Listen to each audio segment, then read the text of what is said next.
What is going on, everybody? Welcome back to another episode of the Waterboy podcast. Today it is episode 41, and we got a new backdrop. All right. Moved in.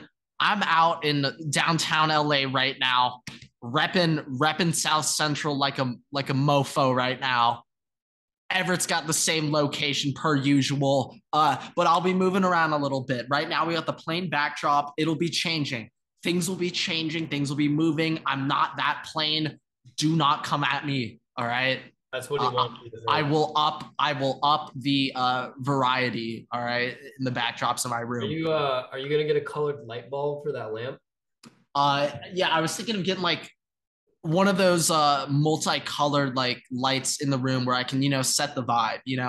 Just red. Just red. No, well, red will probably be what I'm using the most, but I want a purple. I want a like a fluorescent neon green. I want all these vibes. I want these moods in my room. I think I'm gonna do that this year. But yeah, we got a lot on the menu today. My first episode out in South Central, so we did a lot of prep work for today's episode. Got a lot on the menu. I'm gonna start off with a little BPL talk. Didn't give you the Ohio State of the Union last time. I teased you guys. I told you I was gonna give it to you, and I didn't, but I got it this week. And then we got some MLB and some NFL, and let's just say that right now in the MLB, things are topsy turvy right now. In the NFL, they're reminding you why they're king every single second of the day. The NFL runs the world at the end of the day. So that's what I got on that. But yeah, Everett, we're gonna or you got anything for this intro? Anything you want to mention before I kick us off real quick? No, no, you got it. Nah, you ain't got anything. All I know right. it, man. I'm like, damn, Everett. I You was got you expecting a got little me you more. got me I at was a point expecting a little where more out of you right there. hey, Not gonna lie. my mind's just so blank right now. I've been up since 6 a.m. It was the first day of classes today. First day Uh, of class. Actually, you know what? Screw it. Real quick, while we're on this topic, what is it? What is it like transitioning out of camp into season hasn't started yet, but those couple weeks leading up to that first game where classes are introduced, practice class, you got to get used to that well, routine now. What is that like? you see, I thought it'd be great not having to wake up at 5:30 or sorry, 5 a.m. Every single day. Um, What time do you wake up now? I woke up at 7 o'clock this morning. Um, I have to wake up at 5:40 tomorrow morning. So I'm not happy about that one. I thought I Is was it out an of that. inconsistent schedule in terms of like the like why Yeah, why 5:40 it's tomorrow? really inconsistent, and for whatever reason, we have to get there at 5:45 tomorrow. Even though we're going to the Superdome, so even though that is at You seven, just go into the dome, just fuck it, let's practice at the dome. there's some reciprocity between the Tulane and the Saints. So, we sometimes go to Reciprocity, that is a big ass word. God damn. we sometimes go to the Saints Shit, facility. we don't use that at USC. Yeah, no, big time language. Big words out in NOLA. Hey, I did well on the English section of my ACT. What can I say? And the writing Was a section. baller later in my life, early in life though. I wasn't the sharpest tool in the shed Oh when it no, came to English. I still well actually no, yeah, I blossomed late bloomer. Fair enough. But yeah, camp Yeah, transition. it's getting better. Although having to leave practice to go to physics is not ideal. Yeah, that's a weird mentality shift for sure. Definitely a little strange considering what you're saying, but okay, we're gonna get into the episode right now. Let's get to it. All right, starting off the episode, I have a quick soccer update. Gonna keep this short and sweet because a lot of you people will probably be skipping through this. So, real quick, I just want to say, Man U, they don't start Ronaldo and then they beat Liverpool. What? Hey, Now I know Ronaldo hasn't started like past couple games, but still, is Ronaldo the problem? Is dude, well, Ronaldo the problem? didn't Man U say that Ronaldo is free to uh look around if he wants to transfer to another team? I'm pretty sure that initially they were saying that, but I think they've now blocked that and they're And isn't uh, isn't kidnapping Ronaldo, keeping him hostage, well tied isn't down to Old Trafford. isn't Pulisic also might be on a loan? Pulisic. Well, he's just not going to get playing time for Chelsea, and because the World Cup, it's weird this year. It's like mid-season. Right. I think it's really important from a U.S. team perspective. Like those boys need to get regular playing time right now, leading up to the World Cup. And Pulisic, it is his best opinion to take a loan deal out and dip Chelsea on a loan so he gets playing time for the World Cup. And Man U's linked to take him. If they do, that could be a little dirty. Like, so today, like I know you weren't watching the game, but like they had this dude Alonga, this Swedish winger, who was this close to scoring in like the 10th minute, and he assisted like 6 minutes later. But like if that was Pulisic, I mean, who knows? Who knows? It could have been 3-1. All I'm saying. But I think it's very important for players to get regular playing time leading up to the World Cup. So the US's goalie, Zack Stefan, he's a Man City backup. He just took a loan out to I think like a championship, which is like the second league England. Yeah. But he took a loan out just to get that match experience, get playing time leading up to the World Cup. Also, if they do well, like it helps their stock. That's what no. There's literally zero downside to loaning out to a situation where you'll actually get to play compared to just sitting on the bench. And probably play well. No, yeah. So I think Pulisic should probably loan out. That's definitely what's best for him going into the thing. But like Ronaldo, I'm pretty sure they told him like F off. Also, a lot of clubs aren't really interested in signing him. Like he wanted to go to PSG. He wanted to go to PSG, and PSG said no, we don't want you. Well, I mean, and could you imagine that though? Ronaldo, Messi, Neymar, and Mbappe on the same team. Neymar's getting old. The amount of money. Don't disrespect Neymar like that. He's like 29, and he is literally. I just want to say Neymar to start this year has like 7 goals, 6 assists in 4 matches. I don't he is disgusting right now. Like this is his prime year for the World Cup. Like this is where he'll be at his peak. I don't know who exactly is on Brazil's team besides Neymar, and they're I think the favorites to win right now. Right? Isn't Vinny, Neymar, Fabinho, Casemiro, Marquinhos, Allison, or Ederson, whoever you want in goal. They got ballers. Like they have a really, really, really good team this year for the World Cup. I think the favorites are them, France, England. Would have been Italy, but they didn't qualify. Spain. It's a shame that England won't even get to the chance to be there because they'll be knocked out by the U.S. So I mean, well, they'll still qualify out of groups. It'll be U.S. will be number 1 in the group though. England 2. Yeah. Maybe Wales squeaks by and takes that from England though. We know Iran's finishing. Now I say we know Iran's finishing last. Watch them finish 3rd, screw shit up, and they just beat like Wales, England or no, they wouldn't beat England, but they might just beat Wales or US or some shit. Bale, Wales is like main guy. Yeah, he is. So like when US plays Wales, like Bale will be the best player on the field. Just saying, but like I think the US can do it.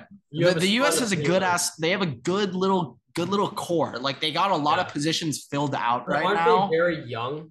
They are very young. This is really like next World Cup. This group, if they stay on track, they'll just be older. They'll be all in like 28. I was talking to DJ about this actually the other day. I legitimately thought Pulisic was like 29. He's 23. 29, Jesus, no. Just because he's been around for so long. Like the thing about soccer though is like you break onto the scene at like 19. No, I know, but it's because he's a U.S. player, like naturally in the No, US, yeah, I understand. You don't hear about him until they're 20, and we've heard about him for like at least 6 years. No, yeah, I feel like when you think of past like U.S. like the top players U.S. has had, like Dempsey, Landon Donovan. Well, Donovan like came on really young, but like when I think of like Dempsey, Donovan, I think of them as like older guys, just like their last couple of years. It's like also like for U.S. sports like football, right? Like you're 23 about when you're about to be entering, like what you. It's like your 3rd year in the NFL. No, yeah. Pulisic was in the NFL. He'd be a rookie. Like he could theoretically be a rookie right now. Like also the thing why soccer is so crazy is like I'm pretty sure Mbappe is 23 and he is one of the best players. Mbappe is 23 and he is literally one of the best players in the world. They just start like that's crazy. So that's absurd. Like Messi became a GOAT. Like I think Messi scored 91 goals in a calendar year when he was 23. All right, Mbappe. But yeah, so anyway, moving on. Bit of a whirlwind week in fantasy Premier League. My team did not do well. We dropped from 4th to like 6th place, I think, or like 7th. Not really sure. But yeah, that's all I got for fantasy. That was or soccer in general. That was my quick little recap. I like your insight there, Everett. I'm kind of impressed with you. I like what you gave me there. I liked your little back and forth chatter right there. Not gonna lie. I could finally sustain a soccer conversation. You could talk a little bit of soccer. Like this year, my goal for you is hopefully you play FIFA again this year and you just stay a little more into soccer, learn a little more. That's 30th. All it is. September 30th. See, you know the date. I don't even know. Like that's how we're on the shit, Everett. But let's get into the Ohio State of the Union. Everett, to kick things off. Please, God, do not bore me as much as the last one. Do not what? Bore me as much as the last one. You were rambling on for about, 25 minutes last Ohio State of the Union. This one's going to be amazing. Let's start off with all right, I got high hopes. Let's start off with the best part. Cannot hear anything. Yep, that's right. This is our song now. Imagine this. Ladies and gentlemen, welcome to a rainy, cold night in November. We are in West Lafayette, Indiana, where the Purdue Boilermakers are taking on the Minnesota Golden Gophers in a match that doesn't decide anything, but the winner might make a bowl game and make the Gator Bowl. But yeah, that's we're running up on that's what I got. That's what I got. I made sure I cut it off before 30 seconds. Here's my question. That's my music now. That's mine. I guess yours too, because you are a Minnesota Golden Gopher lifer. Is that the Waterboy intro song now? Maybe. That shit gets me pumped. The Big Ten signed. I got one question for you though. Should that song and will that song be in the NCAA football game? It's gotta be. They have like crowd chants, they have like licensing, they have ESPN they have stadium. What's the term? Noises, songs. Songs. They have school songs. They have that. So I mean, if that's not like that, better be for my goddamn Big Ten games, or else I'm going to be pissed. But anyway, the Big Ten signed $1 billion deal, billion with a B, with Fox, CBS, and NBC. So yeah, that song's mine now. That's the Big Ten's. Big Ten superiority. We reign king. But moving on from that, Notre Dame has announced that they will remain independent. Those dumb, what's the word I'm looking for? Arrogant, cocky little pieces of shit thinking, we could stay independent. We don't need to join the Big Ten. They feel pretty dumb after seeing the $1 billion deal that the Big Ten just signed. I'd feel pretty stupid if I was Notre Dame right now too. But in reaction to that, Oregon now wants to join the Big Ten, of course. Can't blame them. Why wouldn't you? $1 billion deal. I'd want to join too. So Oregon now is requesting or asking, seeing if they're compatible academic-wise with the Big Ten. So forget Oregon. The Big Ten right now, they're looking at TCU, who is not an academic powerhouse. They're looking at TCU, and they're looking at like Georgia Tech, schools like that, trying to get the Atlanta market, Dallas, things like that. Come down, get the Louisiana market. Come get Tulane. Tulane, swoop them up in the Big Ten. But we have the academics. We do have the academics. We can see if there is a fit there. Maybe they can look at Tulane, but here's what while you're talking about the Big Ten, and I know this is the Ohio State of the Union, so let's not divulge into this too much. The Ohio State of the Union is just my whole college football topic. Yeah. Like Big Ten counts as Ohio State. I saw UCLA apparently is now having problems joining. Yeah, they're having a little bit of difficulties. And I think it's because of the UC school system, and it's Berkeley who like doesn't want them to leave. This is my one thing. What the hell? What are we gonna do about UCSB? UC Santa Cruz, the Banana Slugs. What about UC Davis? What about UCSD? What about those UCs? They're already left out. Berkeley, you don't give a shit about those UCs, do you? Just UCLA leaving, huh? When was the last time Berkeley was in anything athletic? Never. They never Last, have been. the Like Tony last Gonzalez and Aaron Rodgers and Jared Goff wasn't even good when he was on the Cal, so that didn't even count. I don't even know if Aaron Rodgers the like last brought UC, Cal I'm to thinking the greatness when last he was on their UC that team. was not UCLA to be even in anything remotely athletic was UC Santa Barbara In the tournament. yeah. That's literally it, which is pretty Maybe the pathetic. banana slugs were in there at some point. I don't know.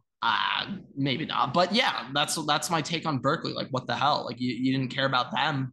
You care now when it affects you, when it hurts you, but when you benefited from it, you didn't care about leaving them behind.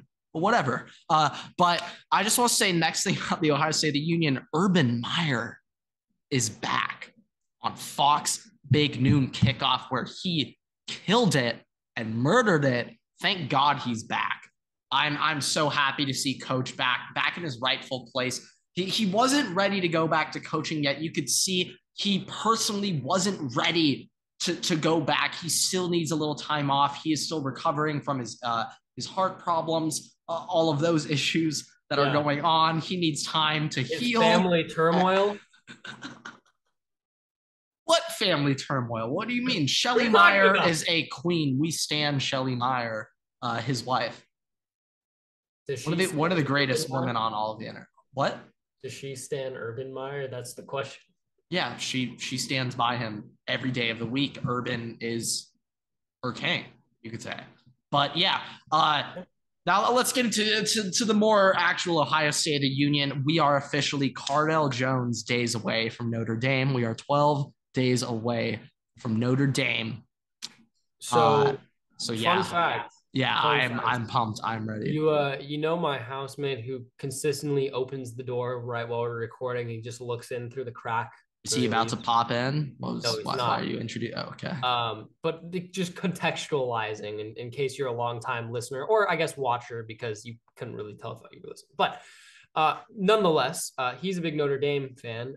He will be in Columbus next week. Ooh, he'll be there. He will be there. So that's not the roommate who's from Kentucky, right? Or is that one? No, it is. Okay. The smaller one that opens, whatever. Now, real quick, this Ohio State of the Union's actually going to need to be put on a quick break. Holy shit, I need to pee. His bladder's about to explode. So bad right now. All right. I'm going to mute Everett. I want you to tell the story. Before I go, I want you to tell the quick story of... I got one. No, I got one. Okay. All right. I'm editing this one, so I'll hear it back after. Yeah. But okay, you got this. Right. I just gotta wait for him to leave. He's gonna have to. He'll text me back when he's editing this tonight, and now it's gonna be a response that I'm hopeful for.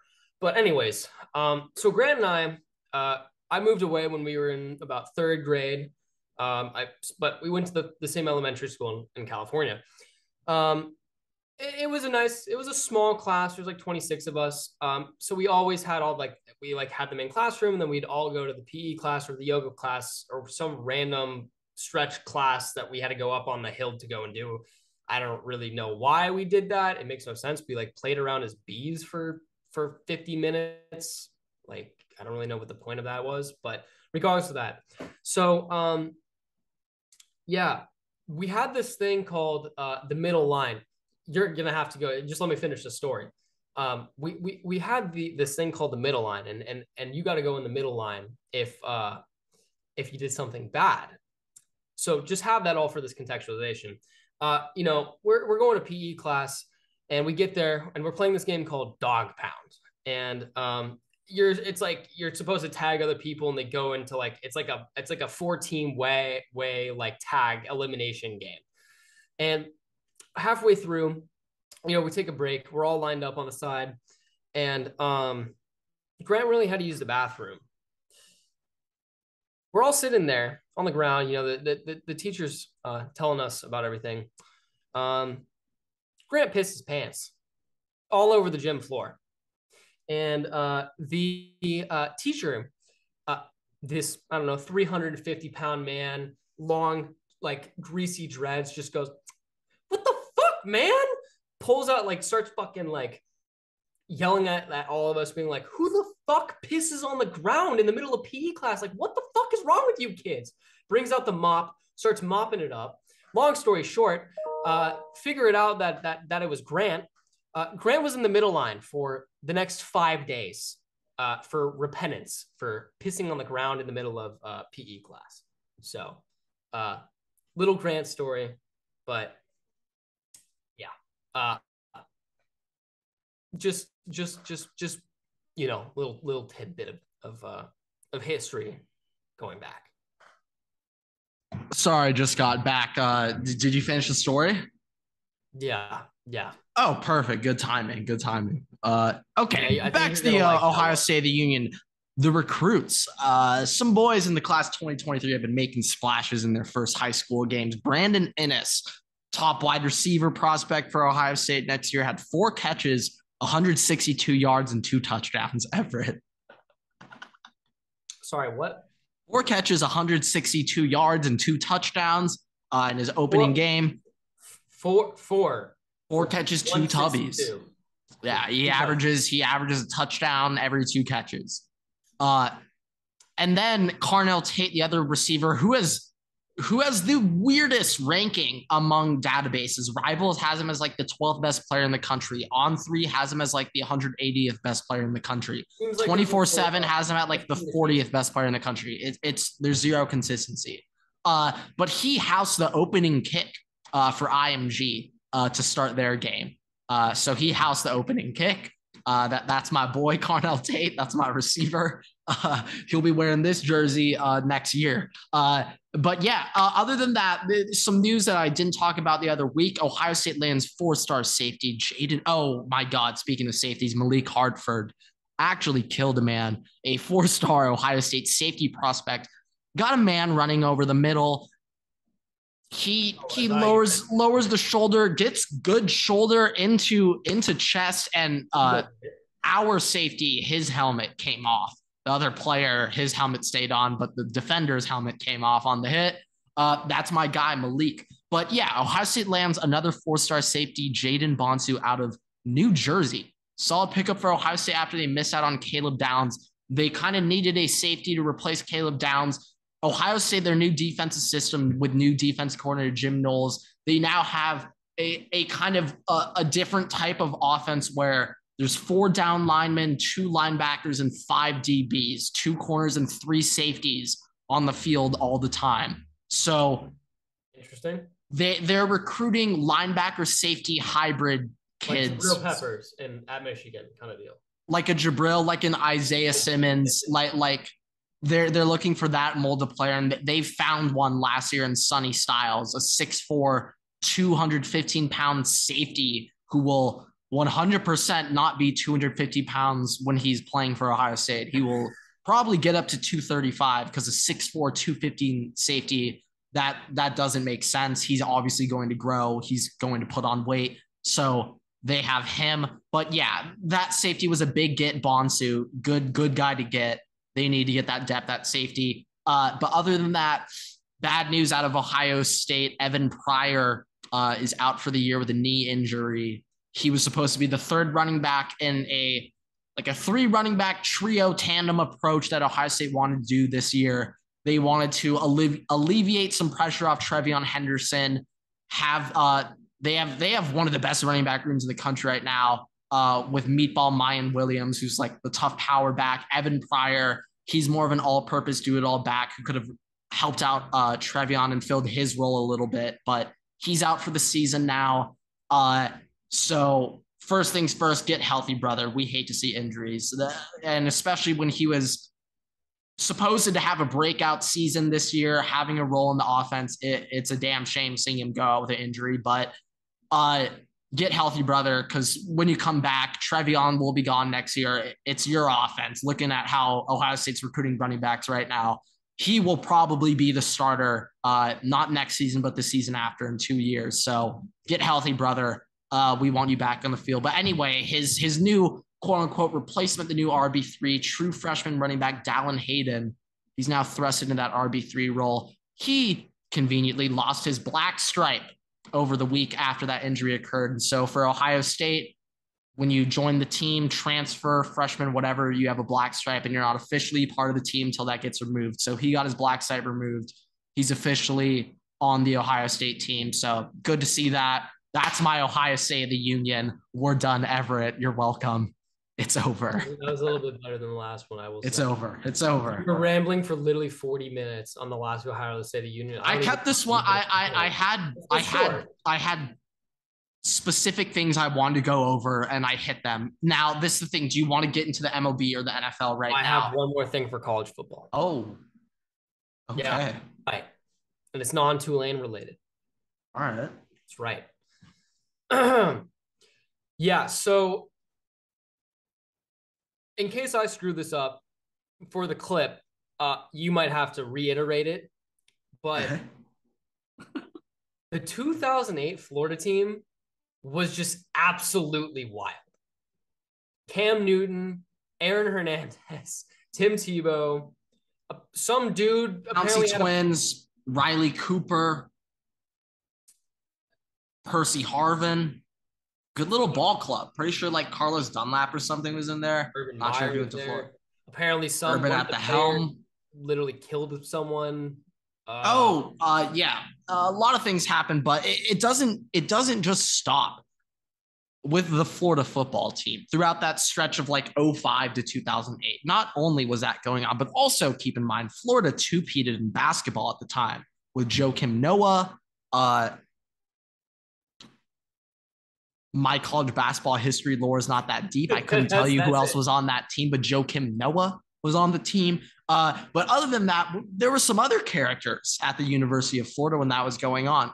Ryan Lochte, ex-Olympic felon, was on campus. And, of course, America's darling, Dan Bilzerian, was on the Florida campus at the time. So the University of Florida, not only just the football team, but the university in total, holy shit.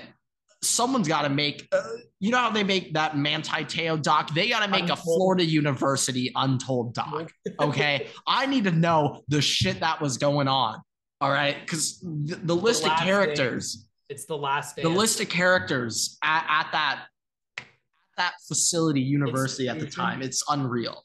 It is unreal when you think about the names. Don't forget, they were all led by Golden Boy Tim Tebow.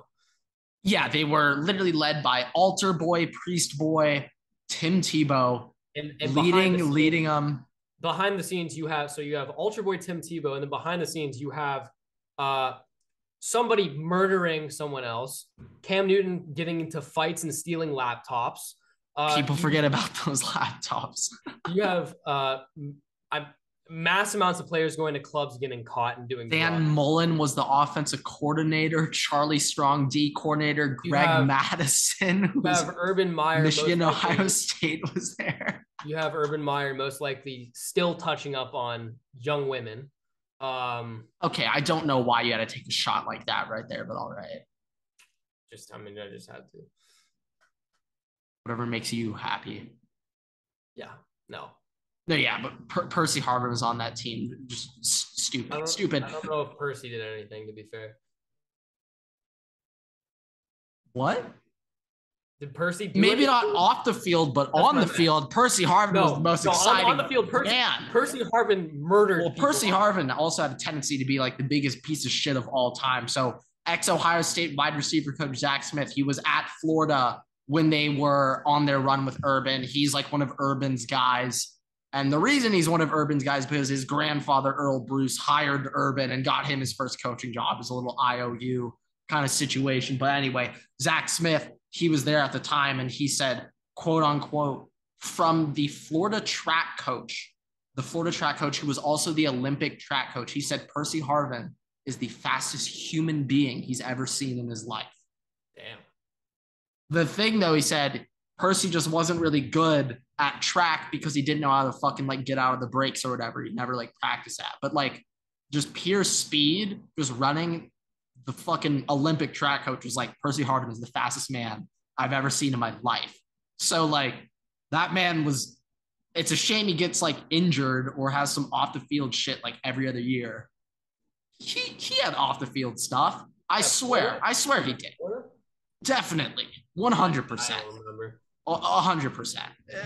I'm very positive that he had off the field issues, but regardless, like that Florida University was just wilding. They were wilding. All right. There's no other way to put it. Dan B, you got the basketball team balling up. Florida's winning natties. Urban's at the helm. Pouncey's on the team. I mean, shit. That's one of the most interesting documentary type of things you could possibly say or tell a story about. But yeah, no, I'm fully with that. Yeah, no, that's all I have for college football.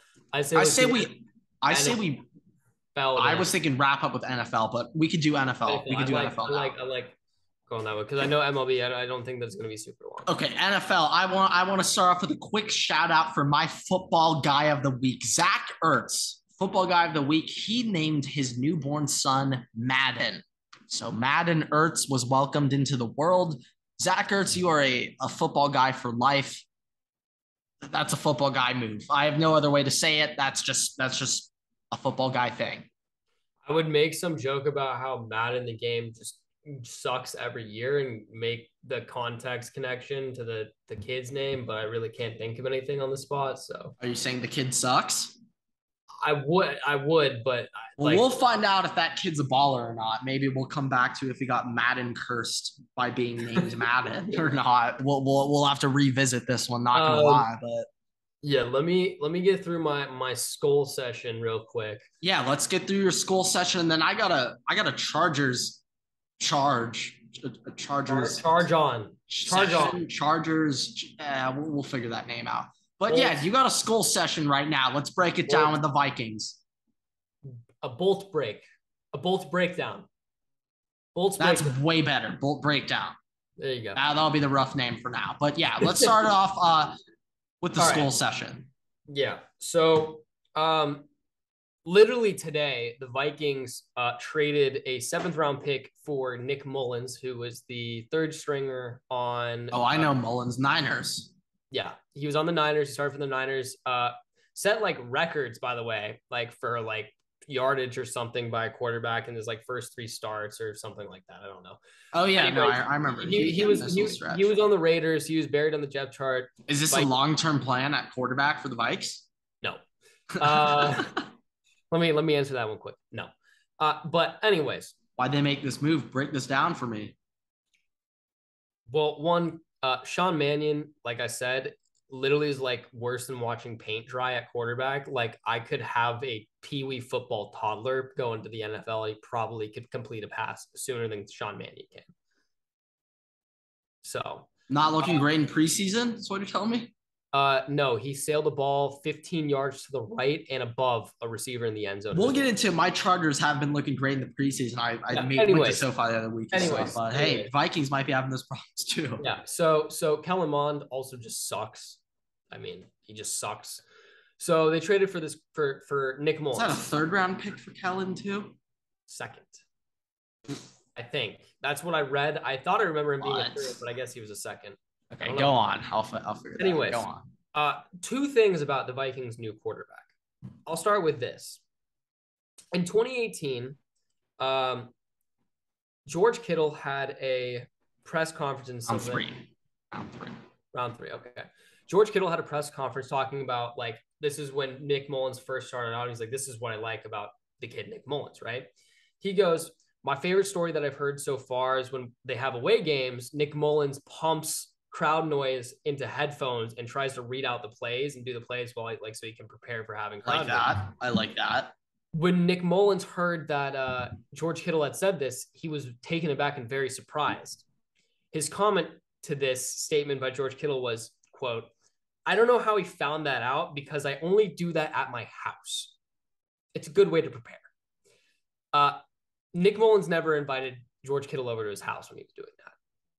So word of mouth. Someone must have informed George Kittle. George Kittle might have been stalking Nick Mullins. Someone must have informed Kittle. There's no other way. So I think George Kittle has shit to do other than stalking the back. That's what he wants you to think, man. That's what he wants you to think. I mean, damn. I guess Niners had 3 QBs. Well, no. He also, I think he was injured. He was injured then, though. Oh, maybe. So maybe he was stocked. That's a good little guy, though. That's a nice little pickup. But yeah, tell me this plan though. Here's the second thing, and I think you're gonna find this interesting. This is a Vikings conspiracy. All right. Okay. 2009, the Vikings acquire a former Southern Mississippi quarterback right before the season starts. They lose in the NFC. Yes, they lose in the NFC title game in soul-crushing fashion to the Saints.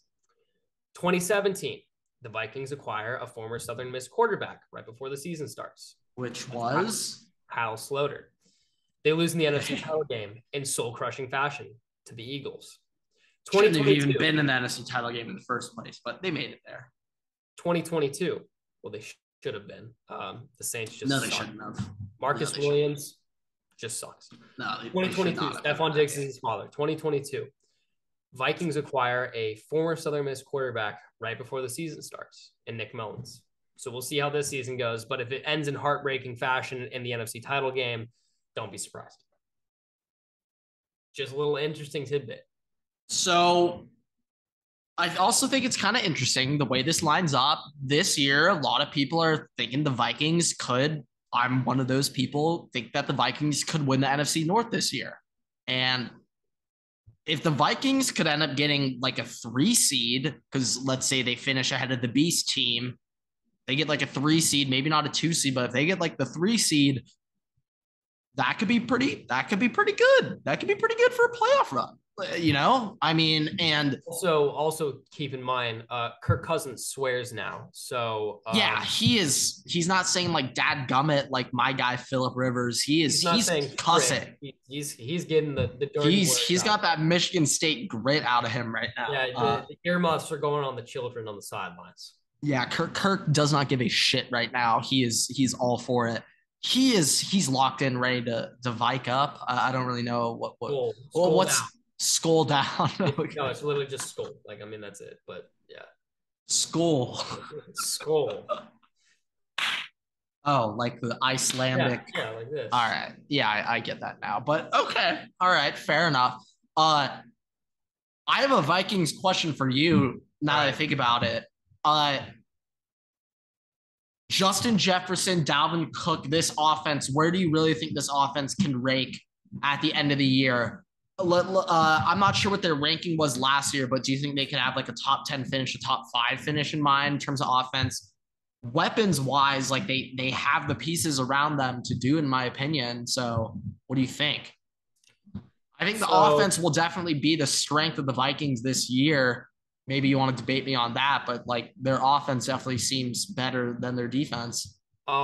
No, I won't debate you on that. Their offense will be better than the defense. I think that's pretty easy to tell.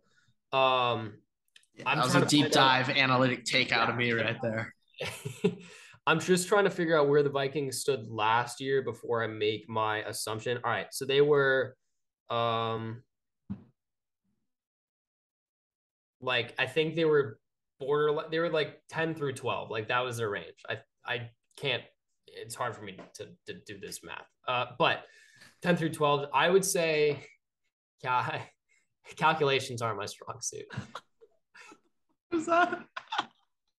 I had to read. That was a vintage Everett moment. 10 through I don't know numbers, man. Shit, you do it. But all right, it's like 10 through 12. Go on. So I think that with a revitalized offensive system, with expectations being higher, with Kirk Cousins swearing now, which is the big one, I think that they could be a top 5 offense in the NFL this year. And I won't state that they're going to be like 1 or 2 because I personally think the Chargers will have the best offense in the NFL this year, and I'll give you one. I'll give you that.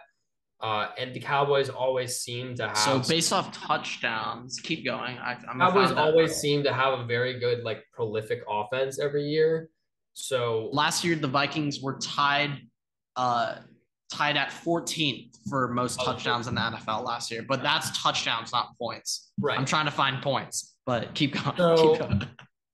Yeah, I don't know what the points per game was, but I think they'll be top 5. I think if Dalvin Cook stays healthy, and I think that obviously Justin Jefferson will have a substantial year. And I can't really say a breakout year because Justin Jefferson really has already broken out. But I mean, comparatively to the last 2 years, it will be better.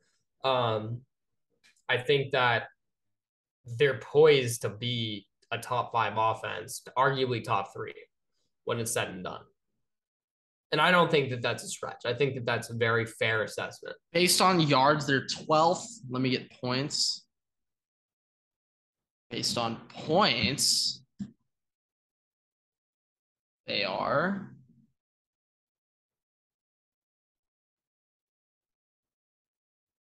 Not as good for points. 14th in points, 12th in yards. But you know what? I think there's an improvement next year. My Chargers were they were also terrible on third yards. But they were terrible on third down conversions last year. They're not second yards. They were like 26 in third down conversions. Anyways, let's get to your Bolt breakdown. Yeah, we'll get to the Bolt breakdown. So another offseason, another year where we have a new highest paid player at a certain position, Derwin James, signed the extension, 4 years, $76.5 million contract extension. A lot of money to give to safety. But yeah, my reaction to this is I had to look rest of the team contract situation, how our stars, where their free agency are lined up. So Herbert scheduled to be a free agent in 3 seasons in 2025. Slater, left tackle, scheduled to be a free agent in 4 seasons in 26, which they probably want to re-sign both of those guys. But currently, only Joey Bosa, J.C. Jackson, Corey Linsley, and now Derwin James have long-term deals signed through 2025. Through 2024, Derwin, Bosa, Mack, Mike Williams, Keenan, J.C. Jackson, and Lindsey are all signed through 2024. So right now, the Chargers have a little 3-year Super Bowl window push right now with this core of those guys where they got a lot of money locked up. So they got like a 3-year push right now with Herbert still on his rookie deal before the team kind of needs to break up when Herbert gets his money, which will have to inevitably happen. But yeah, that's all I got in the Bolt breakdown. A little 3-year Super Bowl run right now. It really helps to be on a rookie contract and also have a rookie quarterback that is actually a top quarterback. That's kind of been like what one recipe to get deep right now, or at least recently, rookies rookie young quarterbacks on their rookie deal. You have money freed up to give to other positions. You notice how teams kind of build a championship roster, and they have if the Vikings had a guy on a rookie quarterback contract, they'd be able to free up money for the defense. Right, but this is what have you noticed how good teams, not the Bears, Jesus, man. Build very good rosters. What did the Bears do to you? I used to be a Bears fan. They took Justin Fields from me. You notice how teams kind of built a good team on offense and defense before drafting a rookie quarterback in the first round. Like the Chargers have had a good team before they drafted Justin Herbert. The great team. The Chiefs had a good team before they got Mahomes. The Bills had a Josh Allen's the GOAT. Josh Allen's the GOAT. Josh Allen turned that shit around. Yeah. I would say Miami, but no. But just I guess those two are the prolific examples. The Bengals. Well, the Bengals were not good. Joe Burrow's the GOAT. I mean, Burrow's the GOAT too, I guess. Like maybe Kenny Pickett. Well, looking at upcoming rookies like Kenny Pickett, for example, coming to a great situation. Kenny Pickett's head coach has not had a sub 500 season in the NFL. I mean, come on, talk about a more ideal situation to be placed in. And when we talk about Steelers, they literally don't miss on wide receivers. Like George Pickens is going to be disgusting. Like he's going to be disgusting. All right. Yeah. So I definitely think like a lot of these rookies, they're in a position to succeed because their landing spot. We look at Justin Fields, a horrible spot. Zach Wilson, I shit on him also. meniscus. Prayers up, get healthy, brother. But like, if CJ Stroud goes to the Jets, like, then it's just he's the set legend, up to fail. the You legend know, Mike White continues. The legend of Mike White continues. maybe. But yeah, that was I guess my bolt breakdown. That the loose bolt breakdown. I got a fun ass fact for you though, which I think is gonna surprise you a little bit. Okay. But of all cornerbacks in the NFL that were targeted over, there's a car chase going on in South Central right now. Don't mind that. Stay tuned, folks. Just keep up to date with what's going on. Is it a white news. Bronco? Holy shit, it's OJ now. Okay. Of all cornerbacks in the NFL to be targeted over 100 times, which cornerback has the lowest allowed completion percentage in the NFL for last season? Which corner do you think it is? They're crappy. No, this is a good stat. So of the corners to have been targeted, CB. Of the corners to have been targeted over 100 times, who has the lowest allowed completion percentage in the NFL? AJ Terrell. JC Jackson, my guy, out of Los Angeles Chargers. He is the only corner in the NFL to have been targeted over 100 times to have a sub 50% completion percentage when targeted. Yeah, that makes sense. When you were reacting to that, were you like, that isn't impressive, or that what was that reaction? It's like, I'm confused. What do you mean? I didn't quite read that well. I don't know what the fuck that was. I read it as, well, one, I thought I had heard something like that before, but the bigger thing is that it makes sense because I know that he's like a dominant corner, obviously good on the Patriots, but also he's like a man corner. I was just surprised that he's been targeted that much, because I feel like a man lockdown corner, they don't even. No, correct. But like, I just said over 100 times. So I was just looking through like not Stefan. What's his face? Jalen Ramsey was targeted like 98 times last year. I guess like you still get because like they're also shadowing the best receiver, and that guy's just gonna get targets no matter what. There's 17 games a season, so you're probably getting between 5 to 10 looks a game. Yeah, 17 games, they're getting targeted like 6 times a game. I guess. And they're giving up 2-3 catches. That's JC Jackson. But anyway, regardless, this is the better reaction I need to get out of you. Guess who's the number 2 corner in the NFL when it comes to completion percentage allowed with over 100 targets? Guess who's number 2? I'll let you have a couple of guesses if the first one's like egregious. Okay, give me 3. One, I'm gonna say White.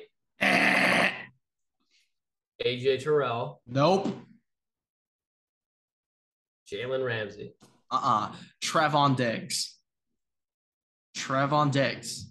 When targeted over 100 times, he is allowing the second lowest completion percentage in the NFL. Now, I'll be honest. Now, Everett walked out of the room. I'll give you my reaction to this when I heard that. I was like, there's no way that's right. Like, that can't be correct. And like, my only way to like try to like fathom that or understand it is like, he just gets targeted a shit ton and he plays against crappy NFC East quarterbacks who just throw the ball where it's not even catchable and it counts as an incomplete pass. That's my reaction. But Everett, what are your thoughts on Trevon Diggs having the second lowest completion percentage allowed?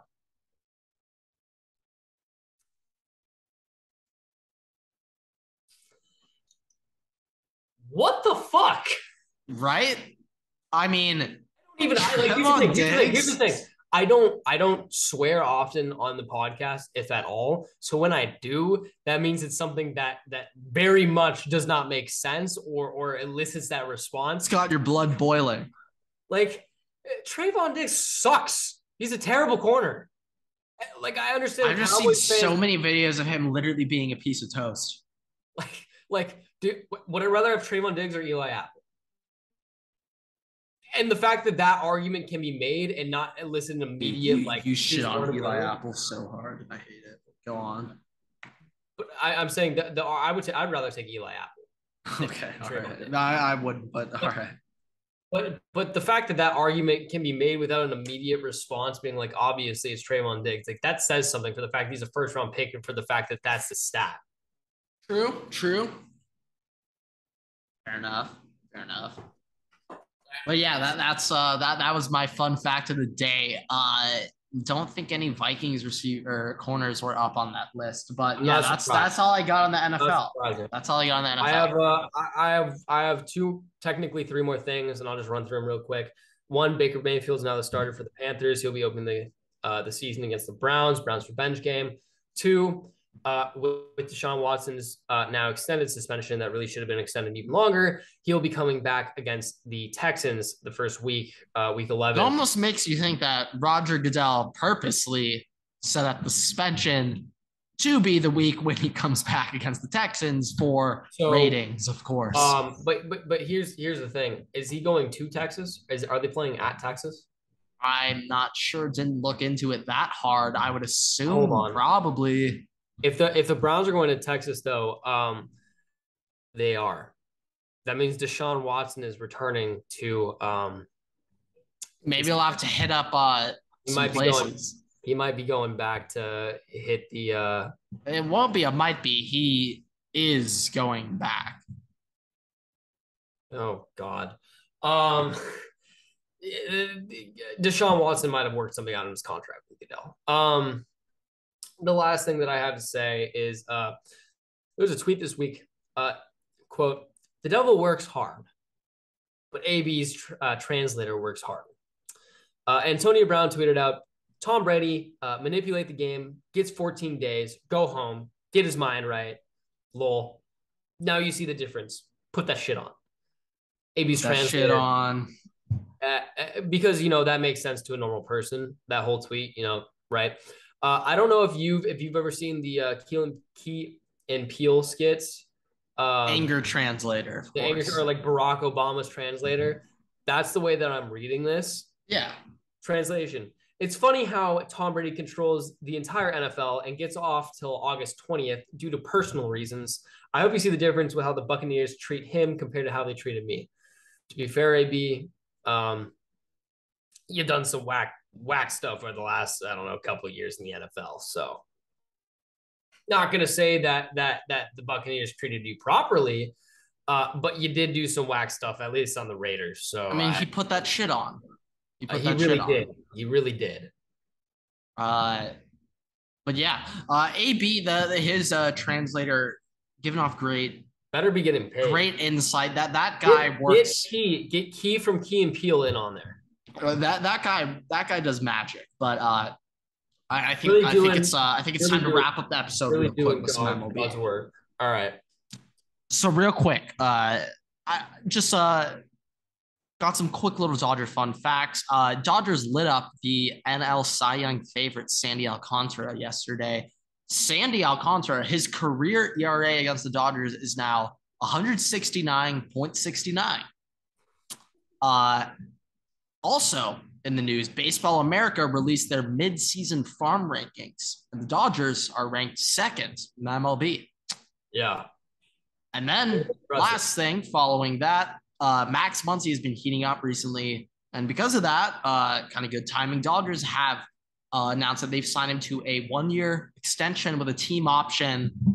So since joining the Dodgers in 2018, quick reminder to you Dodger fans, this is where Max ranks among other Dodgers since joining in 2018. First in games played, 571. Third in weighted runs created plus at 132. First in home runs at 134. First in RBIs at 345. And first in WAR, wins above replacement, 15.9 since joining. So Max Muncy, we were shitting on him start of the year, but right now he is arguably the best hitter on the team. So shout out to you, Max. Shout out to you. I just want to say Alcantara got nuked out of the game in the 4th inning. He let up a home run from not only Cody, Bellinger, but also Joey Meatballs. Joey Gallo hit a dinger against him too. Yeah, Joseph Gallo. So yeah, yeah. I don't know if he's getting Cy Young anymore after that. He better not. Yeah,